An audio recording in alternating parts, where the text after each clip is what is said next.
dolor abdominal, falta de apetito, anemia. ¿Sabe qué? Tómese este hierro y coma más fibra, que no se mejora. Algunos dicen que el cáncer siempre da señales, pero ¿qué hacer cuando las señales son tan sutiles que ni los médicos las vemos? Bueno, en este video vamos a hablar precisamente de esto, de una familia muy particular e insidiosa del cáncer llamada las neoplasias mieloproliferativas. De este tema, de una vez claro, podríamos hablar por horas. Sin embargo, quisimos aprovechar esta oportunidad para resumir los 4 puntos más importantes que cualquier médico, sin importar quién sea, debe entender de estas enfermedades, para que no nos pase lo que vimos al principio del video y podamos dirigir a estos pacientes prontamente al manejo que requieren. Empecemos. Este video fue patrocinado por Novartis y está destinado a profesionales de la salud. Pueden seguir aprendiendo de hematología con nuestro curso gratuito de neoplasias mieloproliferativas crónicas en MEDI. No te lo pierdas si quieres profundizar sobre estos temas. Link en la descripción. Comencemos con una pregunta fácil. ¿Qué son las neoplasias mieloproliferativas y por qué se dan? Bueno, lo primero que hay que entender aquí es que las neoplasias mieloproliferativas son un tipo de cáncer. El cáncer, recordemos, es una proliferación clonal de una célula a la que se le ha modificado su genética a través de mutaciones, y esto le confiere ciertas características que favorecen su desarrollo, tales como la replicación descontrolada, evasión de muerte celular y adaptación metabólica.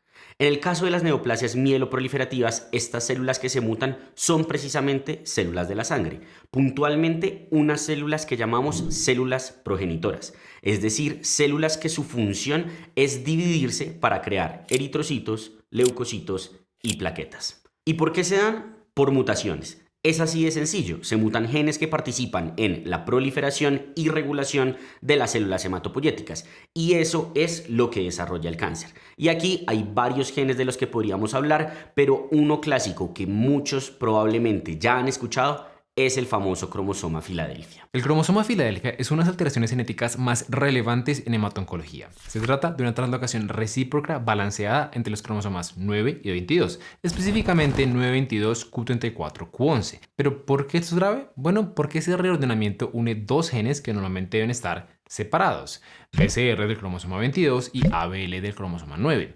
Al unirse, forman un gen fusión llamado BCR-ABL1 que actúa como un oncogen. Este gen codifica una tirosinquinasa constitutivamente activa que permanentemente estimula la proliferación de leucocitos sin necesidad de señales externas. Esta activación descontrolada es la base molecular de la leucemia mieloide crónica, que es uno de los principales síndromes mieloproliferativos. Eso me lleva entonces al siguiente punto. Aquí tengo yo que 4 síndromes mieloproliferativos principales, los llamados a veces clásicos. Aquí están la leucemia mieloide crónica, la policitemia vera, la trombocitemia esencial y la mielofibrosis primaria. En nuestra experiencia, la mayoría de personas aprende que la leucemia mieloide crónica es el cáncer de los leucocitos, la policitemia vera, el de los eritrocitos, la trombocitemia, tanto con la mielofibrosis, las de las plaquetas y megacariocitos. Pero no es tan así, ¿verdad? Correcto. Si bien es cierto que cada una de estas neoplasias tiene su línea celular predominantemente afectada, la realidad es que cada una de estas enfermedades puede afectar a las demás líneas. Esto sucede por múltiples mecanismos, pero uno particularmente importante es que las mutaciones que llevan a estos síndromes frecuentemente afectan vías fisiológicas compartidas por todas las líneas, como sucede por ejemplo con la vía JAK-STAT. No vamos a profundizar mucho en eso ahorita, pero no se preocupen, si quieren profundizar lo pueden hacer en el curso. Lo estamos mencionando para que más adelante, cuando hablemos de cada una de las enfermedades y cómo se afecta el hemograma, no se confundan al ver que hay varias líneas afectadas. Ok, entonces, ¿cuándo debería un médico sospechar de una neoplasia mieloproliferativa y qué signos o síntomas deberían disparar las banderas rojas? Bueno, ahí está realmente uno de los mensajes claves que se deben llevar de este video. Los síndromes mieloproliferativos no siempre presentan signos y síntomas. De hecho, un dato fundamental a llevar a casa es que la presentación más frecuente de varios de estos síndromes es la de un paciente completamente asintomático al que se le encuentra una anormalidad en el hemograma. Entonces no podemos decir, sí, aquí tiene este hemograma extraño, pero si no siente nada, no se preocupe. No. Deberíamos estudiar apropiadamente los hallazgos anormales y si no encontramos una causa secundaria, tener en el radar a estas enfermedades porque pueden ser la causa. Totalmente de acuerdo, pero en la práctica hay pacientes que sí presentan síntomas, ¿cierto? ¿Cuáles son esos síntomas y cuáles, si están presentes, deberían realmente preocuparnos? Bueno, hay muchísimos potenciales, sin embargo aquellos que no se nos pueden pasar son, en primer lugar, el síndrome constitucional. Aquí hablamos de fiebre no explicada, pérdida de peso involuntaria y sudoración nocturna. Esto suele ocurrir por el estado proinflamatorio crónico asociado a varias de estas entidades y es de lo más frecuentemente visto en pacientes sintomáticos. En segundo lugar están los síntomas de hiperviscosidad. Aquí nos referimos a la cefalea, visión borrosa, acúfenos o sangrados inusuales. Estos ocurren cuando hay un aumento importante en la concentración de células en la sangre, lo que dificulta su flujo normal y puede provocar eventos trombóticos o hemorrágicos. Y finalmente tenemos visceromegalias y síntomas asociados a las mismas. Los órganos más importantes a recordar aquí son hígado y vaso, los cuales se pueden presentar en el paciente como plenitud postprandial, dolor en los hipocondrios o saciedad temprana. Y en el examen físico los definimos como un hígado palpable 2 centímetros por debajo del reborde costal y un vaso palpable al examen físico. Si un paciente presenta esto, especialmente si tiene más de 50 a 60 años y trae un hemograma patológico que acompañe estos hallazgos, uno tiene sí o sí que descartar neoplasias mieloproliferativas. Perfecto. Aprovechemos entonces que volvimos a meter el tema del hemograma a la discusión para explicar los hallazgos clave de cada síndrome en este laboratorio. Para eso se me ocurrió que podríamos utilizar estos hemogramas simplificados que utilizamos en el curso y explicar qué hallazgos hacen pensar en un síndrome versus en el otro. Si quieren hacer el ejercicio completo, intenten pausar el video y descifrar cuáles síndromes corresponden a cada uno de los hemogramas y luego nosotros haremos la retroalimentación. Y ahora sí, iniciemos con el primero. ¿A qué enfermedad corresponde este hemograma que tenemos acá y por qué? Bueno, este hemograma es bastante sospechoso de una leucemia mieloide crónica. Lo principal que nos hace pensar esto es la mezcla de leucocitosis marcada con vasofilia. Las plaquetas y la hemoglobina son variables en este síndrome. Se pueden encontrar altas, normales o bajas dependiendo de en qué fase de la enfermedad se obtenga el estudio. Pero entonces aquí la clave es leucocitosis más vasofilia. Excelente. Pasemos entonces al segundo. ¿Qué sospechamos aquí y por qué?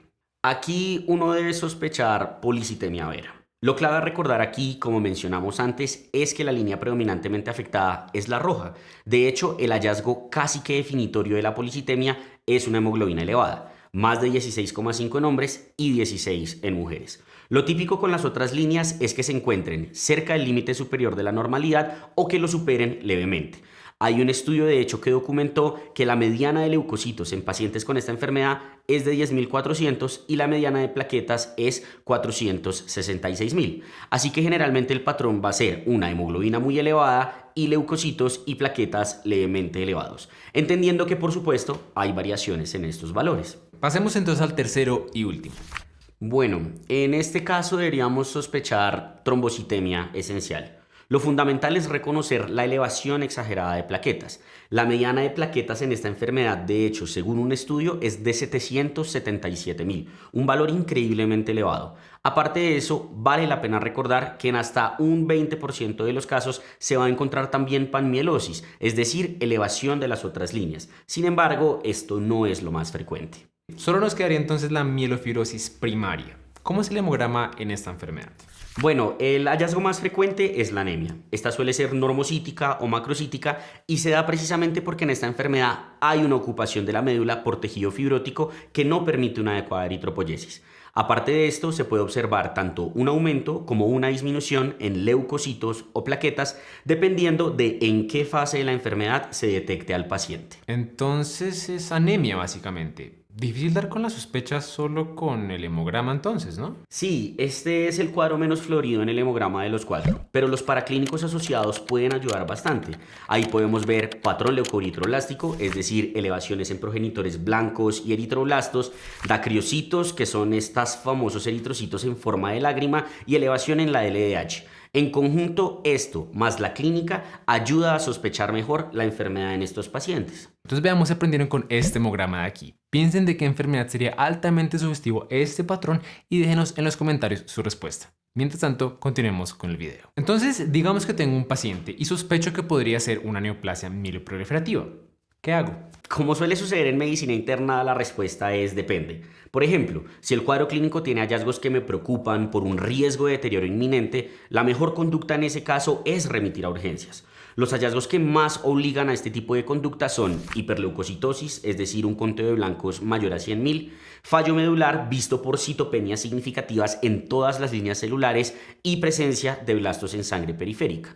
Estos hallazgos suelen sugerir la presencia de un estado crítico o de complicaciones que deben ser tratadas prioritariamente. Ahora bien, si el cuadro es altamente sugestivo, pero no hay un riesgo inminente, lo más sensato es pedir paraclínicos y remitir a hematología. Pero por el otro lado, si el cuadro clínico no es altamente sugestivo, no hay un riesgo inminente, sino que es más una posibilidad a considerar, la mejor actitud en ese caso sería primero descartar causas secundarias con paraclínicos y de no encontrar nada, ahí sí remitir a hematología. Ok, ¿y cuáles paraclínicos son los que más ayudan en este proceso?